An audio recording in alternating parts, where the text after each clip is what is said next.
الفاتحة إلى حضرة حبيبنا وشفيئنا وقرة أعيننا ومولانا محمد صلى الله عليه وسلم وعلى آله وأصحابه وأزواجه وذرياته وأهل بيته أجمعين ثم إلى أرواح والدينا لآبائنا لأمهاتنا لأجدادنا لجداتنا لإخواننا ولأخواتنا لقرباتنا لمن له حق علينا لجميع المؤمنين والمؤمنات والمسلمين والمسلمات الأحياء منهم والأموات وخصوصا إلى أرواح الواقفين هذا المسجد وخصوصا إلى روح مؤلف هذا الكتاب شيخ أبو حميد محمد بن محمد الغزالي بأن الله ينفعنا به وبعلومه في الدارين. الفاتحة.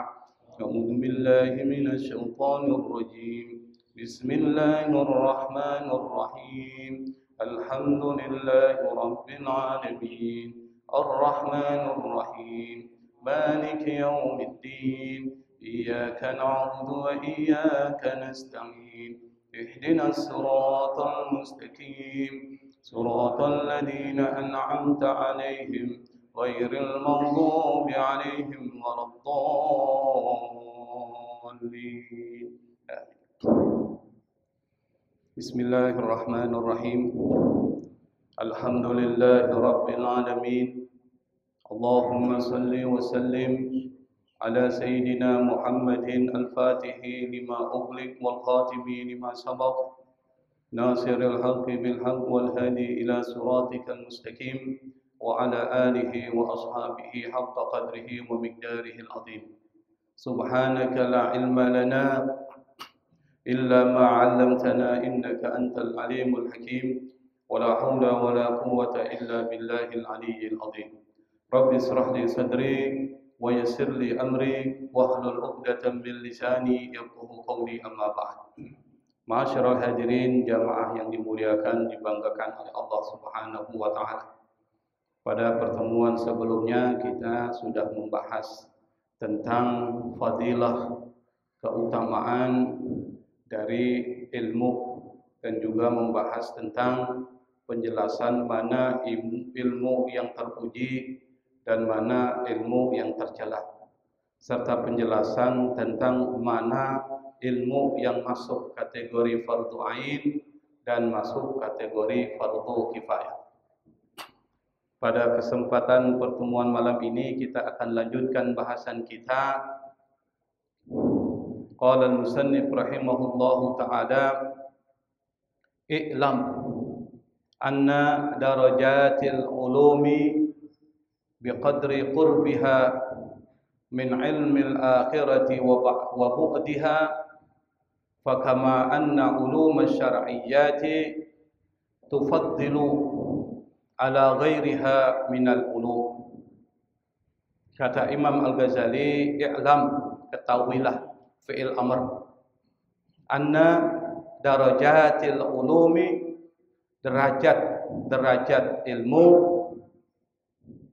biqadri qurbiha min ilmil akhirati, dengan ukuran kedekatan ilmu itu dari ilmu akhirat, wa bu'diha, dan jauhnya, fakama, maka seperti anna ulum syar'iyyati, ilmu agama, syar'iyat itu ilmu agama syar'i, tufaddilu ala ghairiha minal ulum, melebihi ilmu lainnya. Jadi kalau kita buat pemetaan ilmu secara umum itu dibagi ke dalam dua bagian.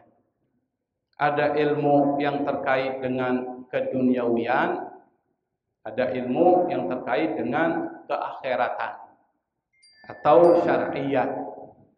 Kalau ilmu terkait dengan keduniawian seperti misalnya ilmu kedokteran, ilmu kesehatan, ilmu astronomi, kimia, fisika, semuanya penting. Tapi itu masuk fardu kifayah. Enggak semua harus kita pelajari. Kalau ada satu atau dua orang yang mempelajarinya, maka yang lainnya gugur kewajibannya. Sementara ilmu yang kedua itu ilmu syar'iyat, ilmu agama. Nah, ilmu agama itu adalah ilmu yang dipelajari untuk kita mendekatkan diri kepada Allah. Dan itu tujuan kita diciptakan oleh Allah Subhanahu wa ta'ala. Maka terbagilah ilmu yang terkait dengan zahir, lahiriah apa? Fikih, tauhid, dan ilmu-ilmu lain yang lahiriah. Tapi ada yang kedua, yaitu ilmu batiniyah, terkait dengan persoalan pengelolaan hati. Dan ini penting. Kenapa? Karena yang menggerakkan perbuatan kita itu adalah hati. Itu informasi dari Nabi. Nabi yang bilang kalau hatinya bagus, maka yang keluar yang bagus-bagus. Kalau hatinya bermasalah, maka yang keluar yang bermasalah. Maka pengendalian dan pendidikan hati itu menjadi penting. Kalau dibikin, mana yang utama? Yang utama dikaitkan dengan ilmu dunia, ilmu agama. Kalau ditanya ilmu agama yang mana yang utama, apakah ilmu lahiriah atau ilmu batiniyah? Jawabannya ilmu batiniyah atau ilmu tasawuf. Itu cara mengukurnya. Maka yang perlu dipelajari itu yang terpenting adalah ilmu tasawuf. Tentu nggak mungkin kita belajar tasawuf kalau kita nggak belajar ilmu syariat. Nah, nanti kita coba bicarakan ini. Penting nih, karena ada orang yang salah paham. Tasawuf aja syariat nggak penting, akhirnya sholat berantakan. Ada orang yang bicaranya fikih aja tasawuf nggak mau, akhirnya jadi fasik. Dia sholat dia curi, dia sholat dia nyolong, gitu. Jadi bermasalah tuh. Maka nanti yang diajarkan Imam Al-Ghazali adalah al-jam'u baina al-fiqhi wa tasawuf, menggabungkan antara fikih dan tasawuf. Maka muncul pertanyaan, kenapa ilmu syariat dan ilmu hakikat lebih unggul daripada ilmu dunia? Maka cara menganalisisnya, lihat tujuan kita diciptakan Allah untuk apa. Cara ngelihatnya gitu. Bapak ini diciptakan Allah, tujuannya apa sih? Ibadah. Dari mana informasinya? Allah yang bilang, "Wa ma khalaqatul jinna wal insa illa liya'budun." Aku tidak ciptakan manusia dan jin kecuali untuk ibadah.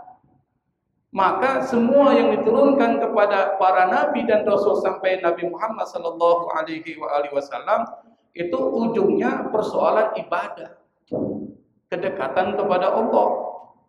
Maka tidak heran kalau aturan-aturan itu pada dasarnya bermuara kepada Allah Subhanahu wa ta'ala. Maka ilmu agama lebih penting. Kalau dibandingkan ilmu syariat dan ilmu hakikat, mana yang lebih unggul? Tentu jawabannya adalah ilmu hakikat. Kenapa ilmu hakikat? Kalau ilmu fikih itu hanya mempelajari aturan main. Kita kalau di dunia, mana yang boleh, mana yang tidak boleh. Misalnya, mana yang halal, mana yang haram. Yang haram jangan dimakan.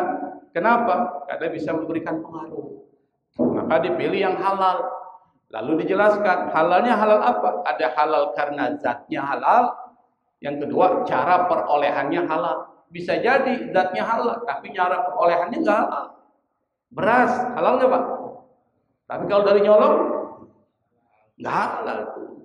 Halal tapi cara perolehannya tidak halal, haram. Begitu cara memahaminya gitu. Dari sudut kedalaman dan keluasan, ilmu hakikat itu lebih penting. Kenapa? Karena ilmu hakikat itu berbicara soal hati, bicara tentang keikhlasan, bicara tentang keridhaan, bicara tentang kecintaan. Bukan cuma sekedar persoalan memenuhi aturan hukum. Kalau itu jadi robot tuh. Yang penting aturan dipatuhi, selesai. Belum dalam Islam. Anda mematuhi aturan karena Allah atau karena takut. Beda kan? Naik motor pakai helm. Pakai helm kenapa? Takut apa polisi. Tapi kalau Anda mengatakan, saya pakai helm karena Allah Subhanahu wa Ta'ala, mana yang dapat pahala? Yang karena Allah tuh. Maka di dalam ilmu tasawuf itu diajarkan segala sesuatu dilakukan untuk mencari keridhaan Allah. Anda bekerja, kalau tujuannya hanya untuk cari uang, belum tentu dapat pahala. Tapi Anda cari kerja, tujuannya adalah memberikan nafkah kepada anak dan istri karena Allah, maka dapat pahala. Maka niat disetel. Hadis yang pertama yang disebutkan, innamal a'malu binniyat. Nanti niatnya gimana? Banyak orang yang sholatnya banyak, tapi nggak memberikan pengaruh. Kenapa? Karena niatnya nggak disetel. Nanti itu diajarkan oleh Imam Al-Ghazali pada saat bicara tentang al-munjiyat, yang hal yang bisa menyelamatkan. Kita masih jauh, Pak. Ini baru muqaddimah nih tentang persoalan ilmu. Fal ilmu alladhi yata'allaqu bihaqa'iqi syar'iyyati yufaddilu ala ma yata'allaqu bidhahiril ahkam. Nah, ini kata Imam Al-Ghazali, saya sudah jelaskan. Kata Imam Al-Ghazali, maka fa-nya ini artinya maka atau oleh karena itu. Ilmu alladhi yang yata'allaqu bi berhubungan haqa'iqi syar'iyyat dengan hakikat agama atau syar'i, yufaddilu maka melebihi ala ma yata'allaqu bi dhahiril ahkam, melebihi ilmu yang terkait dengan hukum-hukum lahiriah fikih. Kenapa? Karena fikih kalau sudah memenuhi lahiriahnya itu dianggap sah. Saya beri contoh, Pak. Bapak sholat, sholatnya memenuhi rukun. Berapa rukun sholat? 13. Memenuhi. Kira-kira sholatnya batal nggak? Kalau sudah memenuhi rukun dan syaratnya batal nggak? Nggak. Diterima nggak oleh Allah? Belum tentu. Tuh. Makanya Nabi pernah mengatakan, kam min qa'imin laisa lahu min qiyamihi illa ta'am. Berapa banyak orang yang sholat nggak dapat apa-apa kecuali capek.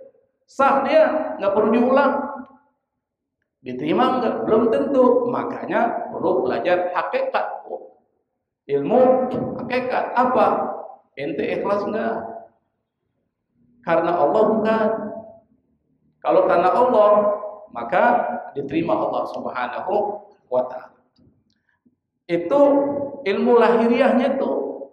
Saya berikan contoh kedua biar mudah. Kalau kita punya 40 ekor kambing, wajib nggak zakat? Wajib nggak? Wajib. Berapa diwajibkan zakatnya? 1 ekor kambing. Kapan dikeluarkan zakatnya 1 ekor kambing? Kalau sudah 1 tahun, itu namanya haul. Sekarang saya punya 40 ekor kambing. Sudah mau 1 tahun, bulan berikutnya 1 tahun.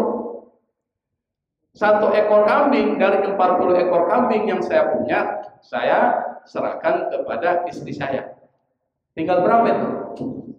39. Wajib nggak saya keluarkan zakat? Wajib nggak? Nggak. Nanti setelah berlalu 1 tahun, saya bilang sama istri saya, kembalikan tuh kambing itu, kembaliin, tinggal 40 lagi. Sah nggak menurut fikih? Sah. Tapi Anda bermain-main dengan Allah Subhanahu wa Ta'ala. Itu adab, itu akhlak enggak ada. Maka itu yang disebut dengan apa? Anda sudah belajar ilmu hakikat. Fikihnya sah. Makanya bermain fikih itu bisa bermain logika. Yang haram bisa halal, Pak. Kalau ngutak-atik fikih. Kenapa? Karena hal yang bersifat lahiriah. Makanya Nabi itu memutuskan itu dengan bukti lahiriah. Karena soal batinnya Nabi nggak punya hak untuk intervensi.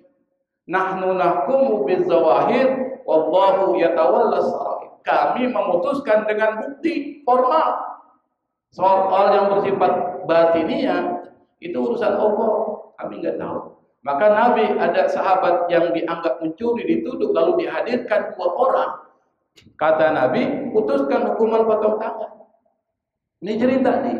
Ada seorang sahabat Nabi dituduh curi unta. Orang Yahudi yang nuduh. Orang Yahudi ini untuk memperkuat tuduhannya dihadirkan saksi, 2 orang saksi, disuap. Saksinya disuap untuk mengatakan dia mencuri untanya. Nabi putuskan sahabat Nabi ini harus dipotong tangannya. Itu bukti formal. Sahabat Nabi bilang, ya Rasul, tunda dulu. Tolong hadirkan unta yang saya dituduh untuk mencurinya. Dihadirkanlah unta itu. Akhirnya sahabat Nabi tanya sama unta. Nah, hebat ini, nanya sama binatang. Ya unta, apakah engkau aku yang curi? Itu unta, Pak. Dengan izin Allah langsung ngomong. Dengan bahasa Arab lagi Pak ngomongnya. Hebat enggak? Kita aja belum tentu bisa bahasa Arab. Unta bisa bahasa Arab. Ngomong dia dengan bahasa Arab. Apa dia bilang? Ya Rasul, orang ini tidak mencuriku, tapi ini adalah tuduhan palsu yang dilontarkan orang Yahudi. Nabi putuskan, orang ini tidak dikenakan sanksi potong tangan. Nabi muncul rasa ingin tahunya, kok bisa? Unta bisa bicara karena izin Allah. Ditanya, wahai sahabatku, apa yang membuat unta ini bisa bicara dengan izin Allah, menyelamatkan engkau? Apa dia bilang? Ya Rasul, saya punya satu kebiasaan. Sebelum tidur, saya baca selawat 10 kali. Karena istiqomah dia laksanakan, maka pada saat ketika ada kesulitan, Allah memberikan bantuan. Makanya dirutinkan selawat kepada Nabi setiap hari minimal 10 sebelum tidur. Ini pesan moralnya di situ. Jadi perbanyak selawat kepada Rasulullah sallallahu alaihi wasallam. Fal faqihu, orang yang ngerti fikih, yang memiliki ilmu lahiriah, yahkumu ala dhahiri, memutuskan hukum itu berdasarkan lahiriah. Ahli fikih jangan ditanya ini sesuai dengan, jangan ditanya persoalan motifnya, dia hanya memutuskan sesuai dengan bukti formal. Bisihhati wal fasad, apakah perbuatan ini sah atau tidak sah? Sihah itu sah, fasad itu rusak, berarti tidak sah. Wa wara'ahu, di balik ilmu fikih ini, ilmun, ada satu ilmu yang perlu kita pelajari, Pak. Apa? Yu'rafu bihi, yang dengan ilmu itu diketahui kaunul ibadati maqbulatan au mardudatan. Dengan ilmu itu bisa diketahui apakah ibadah diterima atau ditolak. Wa dzalika min ulumis sufiyati ala ma sayati, dan itulah disebut dengan ilmu sufi. Ilmu sufi atau ilmu hakikat. Maka di dalam Islam itu ada 2. Ada yang disebut dengan syariat, ada yang disebut dengan thariqah, ada yang disebut dengan haqiqah. 3. Ketiga-tiganya harus ditempuh kalau kita ingin dekat kepada Allah Subhanahu wa ta'ala. Seperti penggambaran yang disebut dengan thariqah itu adalah perahunya, perahu. Sementara yang disebut dengan syariat itu perahu. Kalau perahu berjalan di mana, Pak? Di lautan. Lautan ini namanya thariqah. Lalu orang naik perahu berjalan di lautan untuk menyelami dasar lautan, nyari apa? Nyari apa? Mutiara. Mutiara itu namanya haqiqah. Mutiara itu disebut dengan ma'rifatullah. Maka orang kalau ingin ma'rifatullah, belajar fikih, belajar tasawuf, menggabungkan antara fikih dan tasawuf, maka akan sampai hakikat yang disebut dengan ma'rifatullah. Makanya Imam Malik rahimahullah, beliau mengatakan, Man tafaqqaha bila tasawufin faqad tafassah. Barang siapa yang belajar ilmu fikih tapi enggak belajar ilmu tasawuf, bisa jadi fasik. Seperti yang saya katakan tadi itu, orang yang bermain-main dengan zakat fasik. Wa man tasawwafa bila tafaqquhin faqad tazandaq. Barang siapa yang belajar tasawuf tapi enggak belajar fikih, faqad tazandaq, bisa sesat. Bisa jatuh, sesat dia. Kenapa? Salat enggak wajib, yang penting eling. Apa eling tuh? Ingat Allah. Kenapa? Salat itu kan tujuan akhirnya aqimis sholata li dzikri. Dirikan salat untuk ingatku. Kalau ingat Allah selesai, enggak perlu salat. Sesat enggak, Pak? Sesat. Kenapa? Dia belajar tasawuf tapi enggak belajar fikih.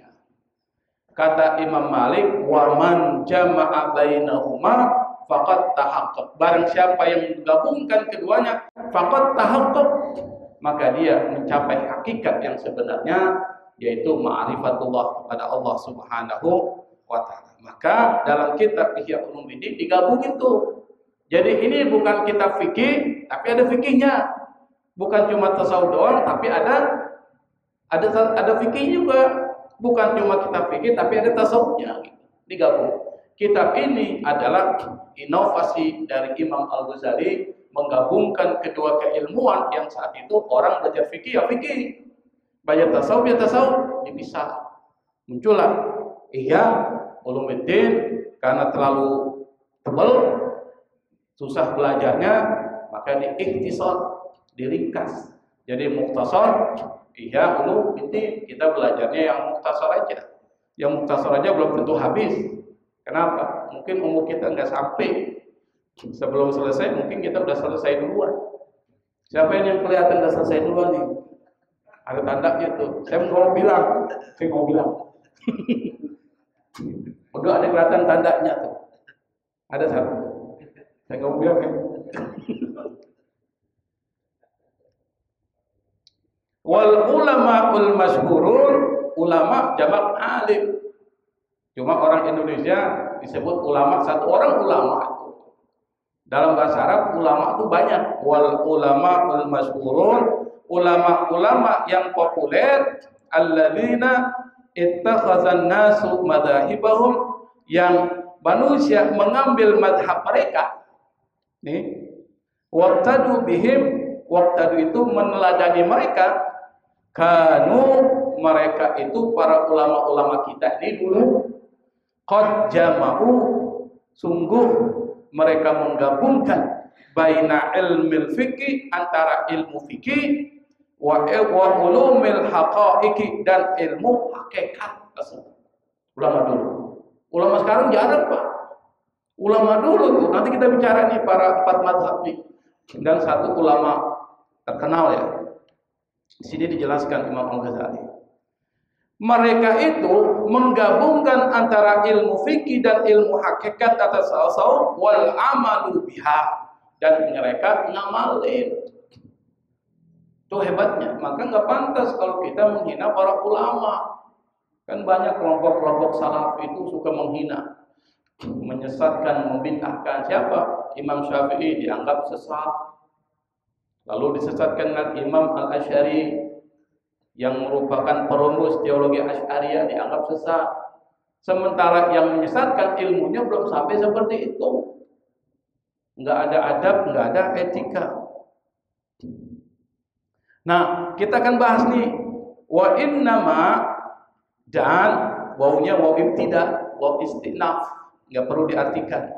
Innama, wa innama yu'rafu dzalika, itu semua bisa diketahui hanya, kalau diartikan gitu, hanya dengan apa?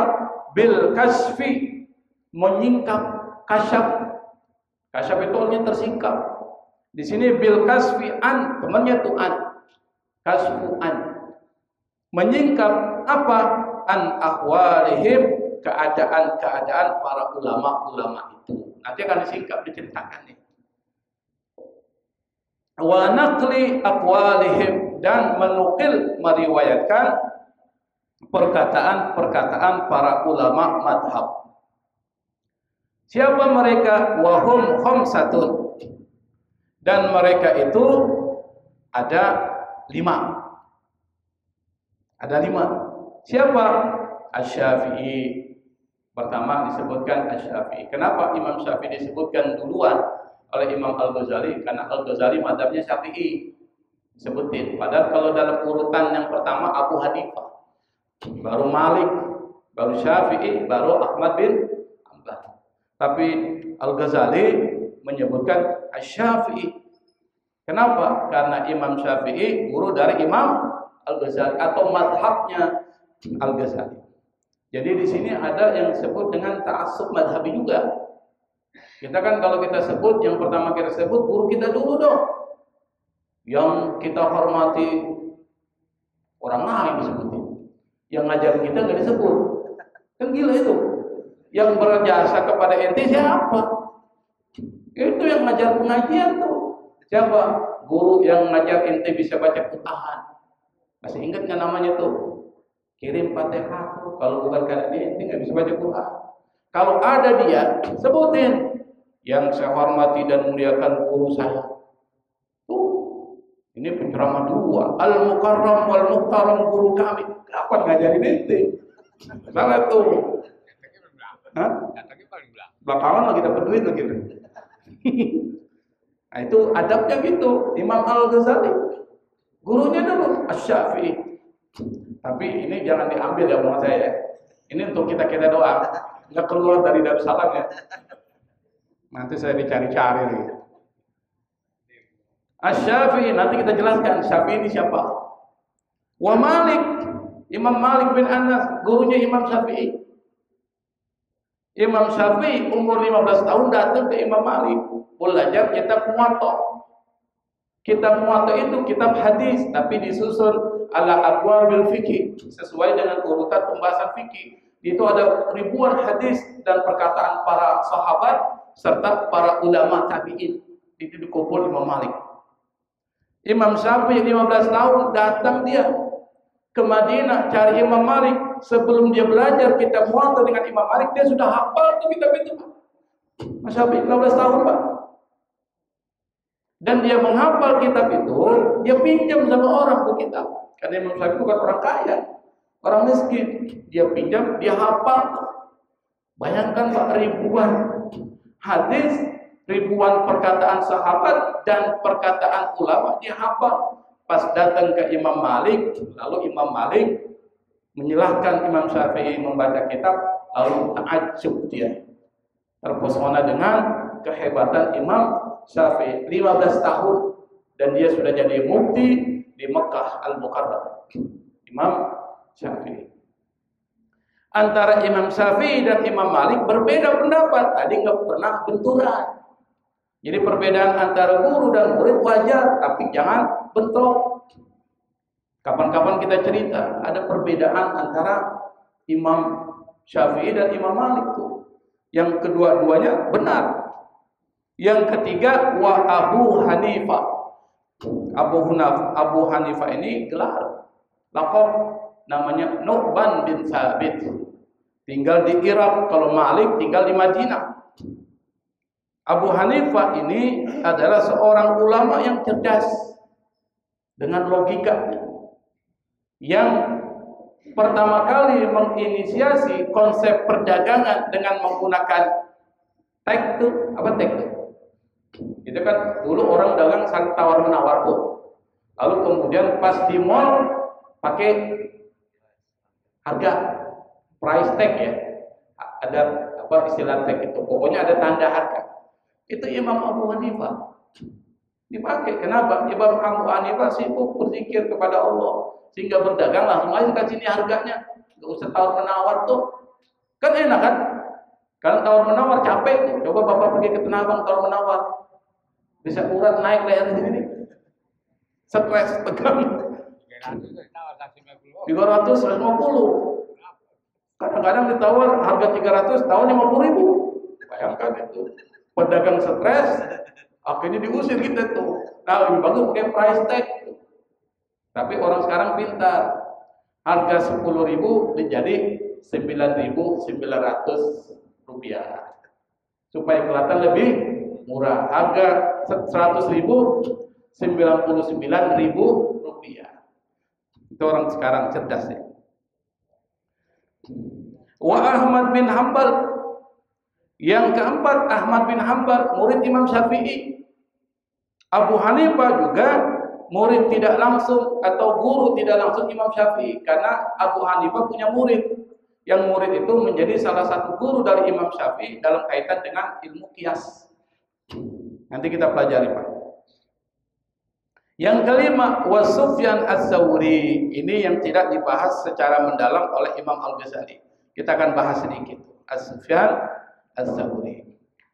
Sufyan Ats-Tsauri itu adalah seorang ulama besar dari generasi tabi'in. Dan dia termasuk pendiri mazhab Ats-Tsauri, tapi hilang. Jadi mazhab itu zaman dulu banyak, Pak. Lalu kemudian menghilang. Tinggal 7. Mazhab yang 7 itu apa? Mazhab Hanafi, mazhab Maliki, mazhab Syafi'i, mazhab Hambali, mazhab Tsauri, Auza'i, Tobari. 7. Ada 7. Tapi ketiga mazhab yang saya sebutkan di akhir itu menghilang, tapi pendapatnya masih ada. Yang bertahan sampai sekarang 4. Kenapa? Karena 4 ini diakomodir oleh kekuasaan. Yang 4 ini dikembangkan oleh murid-muridnya. Yang keempat ini diperluas metodologinya oleh para muridnya, seperti mazhab Syafi'i. Kalau tidak ada murid-muridnya, mazhab Syafi'i bisa hilang. Maka disebarluaskan pendapat Imam Syafi'i itu di dalam ilmu dunia pendidikan, pesantren-pesantren, terutama Indonesia, Malaysia, Brunei, sehingga kuat tuh. Maka mazhab Syafi'i nggak hilang. Masuk ke perundang-undangan, KHI, kompilasi hukum Islam, itu pakai mazhab Syafi'i, sehingga nggak hilang. Maka mazhab Syafi'i nggak akan hilang tuh. Itu namanya barakat. Sementara mazhab Ats-Tsauri hilang. Siapa pendirinya? Sufyan Ats-Tsauri, seorang ulama besar dari generasi tabi'in, ahli fikih, ahli hadis, dan orang yang sangat zuhud. Maka disebutkan dia di antara ulama yang zuhud, menggabungkan ilmu fikih dan ilmu tasawuf. Dan dia termasuk Amirul Mukminin fil hadis, yaitu pemimpin dalam bidang ilmu hadis. Kenapa? Karena ilmunya yang sangat tinggi. Sampai Imam Syafi'i pun berguru dengan siapa? Sufyan Ats-Tsauri. Kapan hidupnya? Tahun 97 sampai 161. Imam Syafi'i lahir 150. Pada saat Imam Syafi'i lahir, Imam Sufyan Ats-Tsauri itu umurnya sekitar 53 tahun. Berarti ketemu nggak tuh? Ketemu nggak? Ketemu. Sementara dia meninggal 161, Imam Syafi'i baru umur 11, belajar dengan Imam Sufyan Ats-Tsauri. Ilmu-ilmunya diambil tuh. Meskipun umurnya masih muda, tapi umur 7 tahun Imam Syafi'i udah hafal Quran. Udah hafal banyak ilmu-ilmu keislaman. Nah, salah satu keutamaan dan karamah dari Sufyan Ats-Tsauri itu, dia pernah lewat hutan. Di hutan itu ketemu serigala.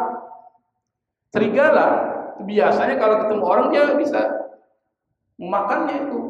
Tapi pada saat itu dia tidak menyerang, malah dia mendekat dan ngucapin salam. Bayangkan, ngucapin salam tuh. Apa kata Sufyan? Sufyan mengatakan, aku tidak takut kepada engkau karena aku sedang dalam perjalanan dan perlindungan Allah Subhanahu wa ta'ala. Maka serigala pun kemudian jalan. Ini karamah. Sama dengan Abdullah ibnu Umar, ada macan. Dia semua orang pada takut, nggak bisa lewat jalan itu. Ibnu Umar turun dari ontanya, didekati macan, dijewer tuh telinga macan itu supaya jangan ada di jalan. Macan langsung jangan tuh. Siapa? Abdullah ibnu Umar. Coba kalau bapak ada macan jewer, coba aja. Kalau nggak hilang tuh dari muka bumi ini. Nah, itu ulama-ulama dulu tuh, rahmatullahi alaihim, semoga rahmat Allah dicurahkan kepada mereka. kullu wahidin minhum, masing-masing dari mereka itu, kata Imam Al-Ghazali, kana abidan. Mereka itu adalah orang ahli ibadah. Bukan cuma dia belajar ilmu, tapi ibadahnya hebat. Nanti diceritakan nih, sini saya nggak ceritakan sekarang. Nanti diceritakan oleh Imam Al-Ghazali. Yang kedua, wazahidan, zuhud. Zuhud itu orang yang menahan diri, tidak terikat hatinya dengan dunia. Bukan berarti zuhud itu miskin, bukan. Zuhud itu boleh kaya, tapi jangan sampai kekayaannya membuat dia pelit. Hatinya nggak terikat oleh dunia, itu zuhud tuh. Makanya Nabi Daud, Nabi Sulaiman kaya nggak? Tapi hatinya nggak terikat dengan dunia. Zuhud. Utsman bin Affan, Abdurrahman bin Auf kaya nggak? Kaya tuh.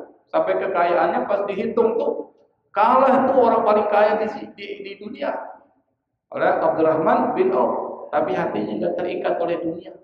Utsman sama, dikurbankan uangnya untuk kepentingan dakwah Islam. Jadi zuhud itu bukan miskin. Anda boleh kaya, tapi jangan sampai kekayaan Anda membuat Anda lupa kepada Allah Subhanahu wa Ta'ala, hati nggak terikat. Makanya ada satu cerita nih, cerita penting nih, supaya kita paham makna zuhud. Ada seorang Pak, ulama sufi, dia punya murid. Salah seorang dari muridnya itu mau pergi ke Spanyol, ke Cordoba. Cordoba itu muncul kata Kurtubi, itu Cordoba di Spanyol.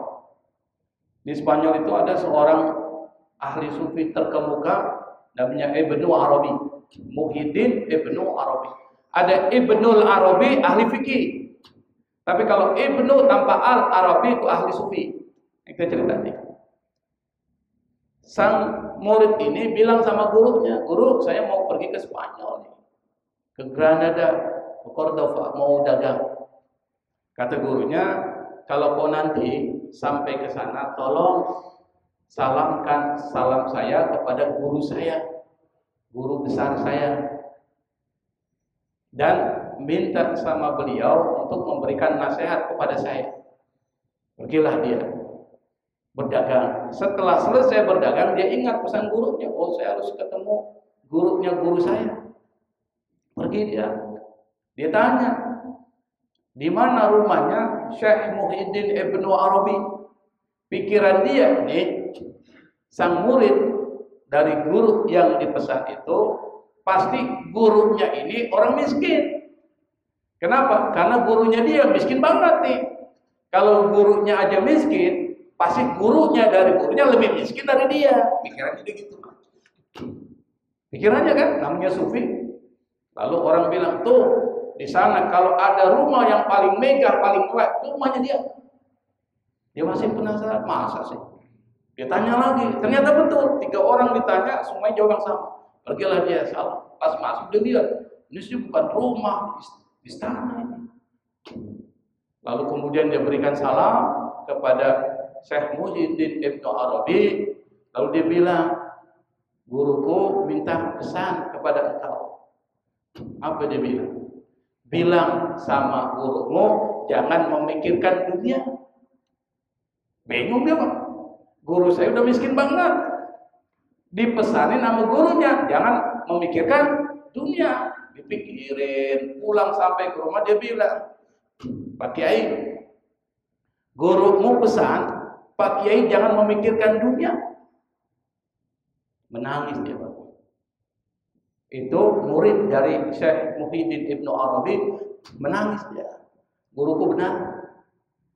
Saya ini, pekerjaan saya setiap hari nyari ikan. Setelah dapat ikan yang banyak, saya bagi 2. Kepala saya kumpulkan buat saya untuk dimakan, badannya saya sedekahkan buat orang. Tapi saya ketika membagi 2 ikan itu, badan dan kepala, saya masih berpikir, kira-kira gimana enaknya makan badannya. Pikirannya macam begitu Pak. Padahal dia bisa aja makan, tapi karena disedekahkan, cuma dia pikir, Kira pasti enak nih kalau makan badan daripada makan kepala ikan. Itu diketahui oleh Syekh Muhyiddin Ibnu Arabi, dia pesan, jangan mikirkan dunia. Artinya apa? Muhyiddin Ibnu Arabi orang kaya, tapi hatinya nggak terikat dengan dunia. Anda boleh kaya, jangan jadi orang miskin. Tapi jangan sampai kekayaan Anda jadi lupa kepada Allah Subhanahu wa Ta'ala. Bisa dipahami zuhud itu ya? Nanti akan diajarkan Imam Al-Ghazali gimana caranya menjadi orang zuhud. Wa aliman fi ulumil akhirati kama kana aliman bi ulumil fiqh zahir. Dan mereka juga semuanya itu, kata Imam Al-Ghazali, bukan cuma ahli ibadah, zuhud, tapi juga aliman fi ulumil akhirah, mengetahui ilmu akhirat sebagaimana dia mengetahui ilmu fikih. Dua-duanya. Alladzi yata'allaqu bi masalihil khalqi, yang ilmu fikih yang bersifat lahiriah itu yang terkait dengan kemaslahatan manusia. Apa? Ilmu yang terkait dengan urusan makhluknya. Dia paham. Wa kanu yuriduna, dan mereka itu ingin bijami ulumihim wajh Allah Ta'ala. Dengan semua ilmu mereka mengharapkan keriduan Allah Subhanahu wa Ta'ala. Itulah ulama. Ngajar karena Allah, belajar karena Allah. Itu yang dicari. Makanya mereka menciptakan karya. Tidak ada yang disebut dengan hak cipta. Ada nggak kita beli kitab ini hak ciptanya? Siapapun boleh mencetak, menjualnya. Ada penerbit A, penerbit B, penerbit C. Kira-kira Imam Syafi'i, Imam Al-Ghazali minta hak cipta nggak? Keluarganya minta nggak? Apa hak cipta itu namanya? Hah? Royaltinya. Pinter deh. Royalti. Kalau penulis sekarang, coba. Kalau ada yang memfotokopi buku dia dijual, kena hak cipta itu. Kena persoalan property right itu. Saya lupa istilahnya. Lalu kata Imam Al-Ghazali disebutkan fahadhihi khamsu khisal. Ini adalah 5. Nah, ini perlu dibahas nih. Khisal itu dari kata khoslatun, jadi bahasa Arab. Ini susahnya bahasa Arab ini. Ada khoslatun, ada khuslatun. Kalau dia khoslatun, maka jamaknya khisal. Kalau khuslatun pakai dhamma, jamaknya khusal. Artinya sama, beda artinya. Kalau khuslatun jamaknya khisal, itu artinya akhlak, karakter, kepribadian. Tapi kalau khuslatun pakai dhamma, itu artinya potongan, cluster. Kalau dalam bahasa Inggris cluster. Di sini dibaca fahadhihi khamsu khisalin. Ini adalah 5 akhlak. Jadi bukan 5 orang atau 5 bagian, tapi 5 akhlak. Ittaba'ahum fiha fuqaha'ul asri. Yang ke akhlak itu kelimanya diikuti oleh ahli fikih zaman sekarang, fuqaha'ul asri. Min jumlatiha khoslatun wahidah, di antara semua itu ada satu, yaitu khoslatun wahidah, satu akhlak atau satu karakter, wahya an-nasru wal mubalaghatu fi tafari'il fiqh, yaitu yang dilakukan oleh ulama sekarang adalah an-nasru, menyebarluaskan, wal mubalaghatu, dan bekerja dengan sungguh-sungguh mencari fi tafari'il fikih, mencari persoalan-persoalan fikih yang kasuistik. Jadi dicari gimana solusinya. Itu tafari'. Dari kata tafri'. Maksudnya apa dari perkataan ini? Perkataan ini mengatakan bahwa para fuqaha zaman sekarang itu setelah pada saat Imam Al-Ghazali hidup dan setelahnya, mereka itu di antara 5 itu yang diambil cuma 1 aja. Apa itu? Yang diambil adalah terkait dengan an-nasru wal mubalaghatu fi tafri'il fikih. Mereka cuma nyebarluaskan fikih dan mereka bersungguh-sungguh membahas fikih dan bagaimana solusi terhadap persoalan-persoalan itu. Tapi yang keempat tadi, ibadah, zuhud, abid, dan lain sebagainya, itu mereka nggak pedulikan, kata Imam Al-Ghazali. Maka ini kritik nih. Dan dikritik, mereka itu mengabaikan 4 sifat lain yang dimiliki ulama 4 mazhab tadi, 5. Yang sekarang ini Imam Ghazali bicara tentang zamannya. Kalau zaman Imam Al-Ghazali masih seperti itu, gimana dengan sekarang? Orang belajar fikih cuma belajar fikih, tapi tidak menggabungkan ilmu hakikat dengan fikihnya. Belajar fikih aja, tapi terkait dengan persoalan zuhud, persoalan ibadahnya mereka nggak peduli. Itu dikritik oleh Imam Al-Ghazali. Sementara para ulama-ulama 4 mazhab itu mereka zuhud, ibadahnya luar biasa. Nanti diceritakan oleh Al-Ghazali bagaimana Imam Syafi'i ibadahnya. Di waktu 24 jam dibagi 3. As-sulus fil ibadah, was-sulus fil naum, was-sulus fil apa? Nanti dibahas. Imam Syafi'i itu menghafalkan 1 hari khatam Al-Quran 1 hari. 1 hari 1. Bayangkan. Dan hafalnya di mana? Sholat. Itu luar biasa. Nanti akan diceritakan oleh Imam Al-Ghazali. Li'annal khisal al-arba'a la taslu illa lil akhirati wa hadil khaslatul wahidatu taslu di dunya wal akhirah. 4 perkara ini tidak cocok kecuali untuk akhirat yang tadi. Sementara perkara 1 ini itu bisa dunia dan akhirat. Kalau tujuannya karena Allah, penyebaran ilmu dan sungguh-sungguh dalam mencari solusi dalam persoalan fikih, maka dia masuk di dunia wal akhirah.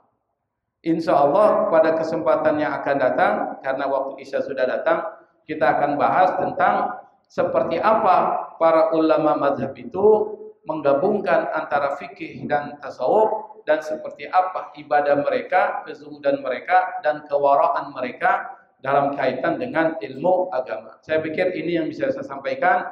Semoga bisa membuka wawasan kita lebih luas, supaya kita bisa termotivasi meniru akhlak mereka. Wallahul musta'an, wallahul muwaffiq ila aqwamit thariq, wal afu minkum. Wassalamualaikum warahmatullahi wabarakatuh.